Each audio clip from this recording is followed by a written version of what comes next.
Okay, you are welcome as we continue studying about our smart money concept. So today we are going to be looking at part 1 of what we call risk and trade management. They both go in hand because you risk to trade. And what are you trading with from the risk you have calculated? So risk or reward management. Sorry, risk or trade management. And on the if you check online about this topic, most experts will advise that to have confidence in your trading results is through the outcome of at least in a series of 100 trades, meaning that you have to run 100 minimum trade for you to know if your strategy you are using is very profitable or not.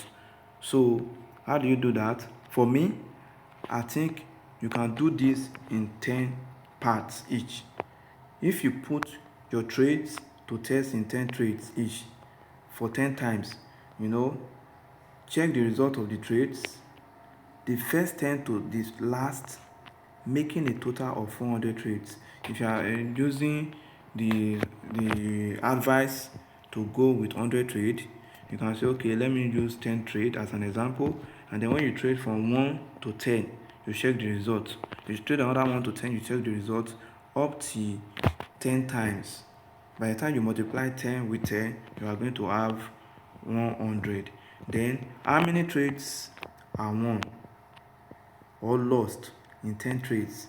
And for a total of 400 trade, those are your data that you can use to have more confidence in your strategy. Okay, and you see that some strategies may have worse trade performance, but with a very good risk to reward ratio, the overall result of those type of strategy may be amazing. This is what I'm talking about. Let's look at an example. Risk to reward ratio is a trader's best friend, and if you don't know how to use it also, it can also be an enemy. What I'm talking about, when you say risk to reward, okay, what do you want to risk to get a particular reward? Are you risking $1 to get $1, or are you risking $1 to get $2? Okay, so in this scenario now, some use a ratio of 1 to 1, meaning you risk 1 to get 1. If you are saying dollar, you risk $1 to get $1. Then what if your trade did not go as planned? It's the same thing as you risking the 1, and then you are going to lose just 1. That is the loss there. The reward also for 1:2, meaning that you risk 1 to get 2, but if it doesn't play out, then it means that your 1 that you risk is gone. Same for 1:3, you risk $1 to get $3. If it doesn't play out, you will lose that $1. Then risk 1 to get $5. If it doesn't play out, you risk to lose the $1. Okay, that's if you are keeping your risk consistent and fixed. All right, so if a strategy risk to reward ratio is 1:1, that means in 10 trades, as I've advised, as I've mentioned earlier, they say you should go with 100 trade. But if you want to segment it, okay, let's say you run the first 10 trade. Now you have this type of result. You have 5 winnings, and then you lose 5. You win 5 trade, you lose 5 trade. Overall result will be what? Meaning that you minus the 5 winning from the 5 losses, you have 0. This is what we call even trades. And the trades that are just even, meaning you do not make any profit from those trades even when you trade. So no loss and then no gain. So what if the result now comes as you win 3 trades, then you lost 7 trades? Overall will be what? The 3 trades that you won from the 7 trades that you lost, you are going to have -4. That's -4 in loss. Meaning that if you are risking just $1, you have lost $4 already by trading 10 trades. Okay, so to be profitable, at least have a little profit using a strategy with 1-to-1 ratio in 10 trades. There should be 6 winning trades and 4 losses. That's if your risk to reward ratio is just 1-to-1. That's what I'm talking about. If you just want to one, you use $1 to get $1, you use another $1 to get $1. For you to be profitable and make any considerable profit with this type of strategy, you need at least 6 winning trades, and then the 4 other one can be losing trades. So when you check the overall result, you have 6 winning trades from 4 losses. From 4 losses that happened, you see that your result will now be +2. So if you are risking $1, you would have gotten how much? $2 in a total of 10 trades when you win 6 out of the 10.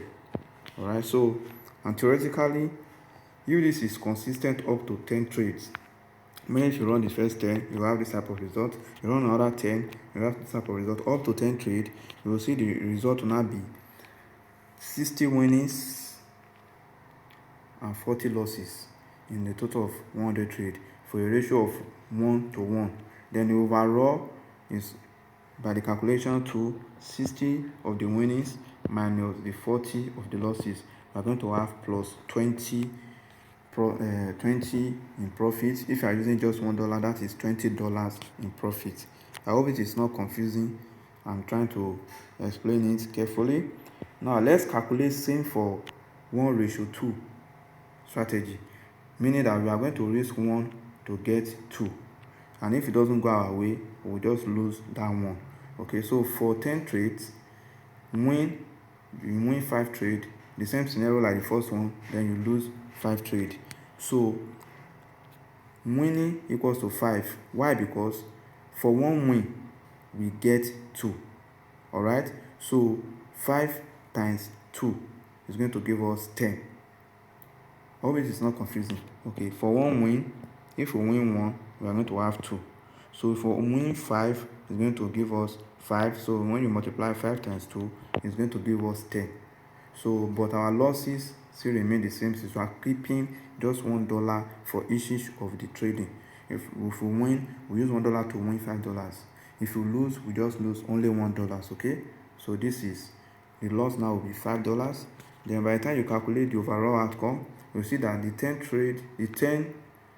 profit, you minus it from the $5 loss, we are going to have plus 5. All right, now let's say for another scenario, you now win 4, then you lose 6. What will our result be? So win will be what? Each win is already times 2. So if we win the first one, we are going to have 2. If we win the second one, we are going to have 2. Just like that, just like that, just like that, just like that. So by the time you calculate this together, this is going to give us 8. So meaning that 4 times 2 is going to give us plus $8. Then our loss is just minus $6. By the time you do the calculations here, the winning trade minus the losing trade, you are going to have plus $2.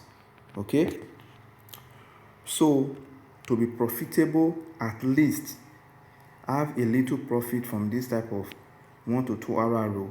In a total of 10 trades, there should be 4 winning trades and 6 losses.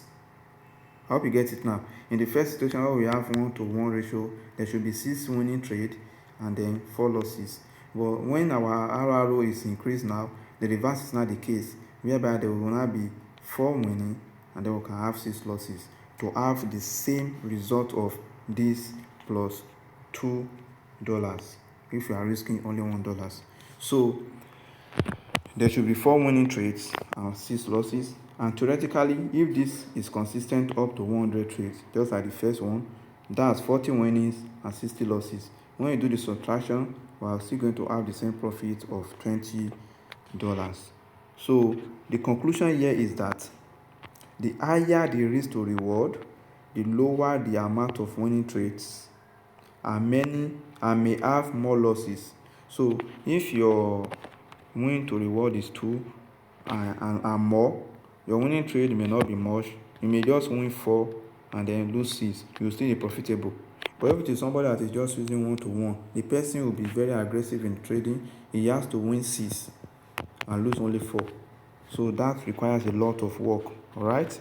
So and vice versa, the lower the risk to reward, the higher the amount of winning trades and less losses.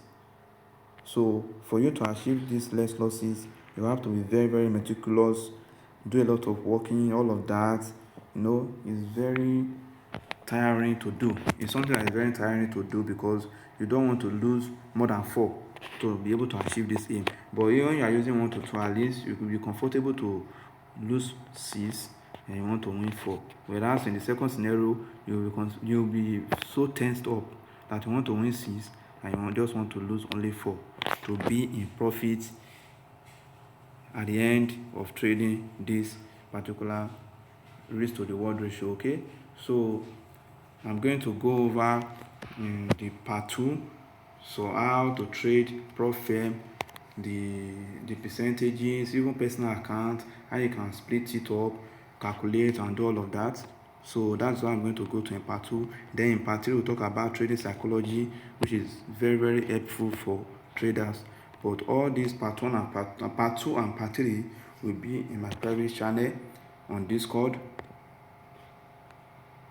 So that is how it's going to be. Thank you very much. I wish everyone of us the best. All right? Okay.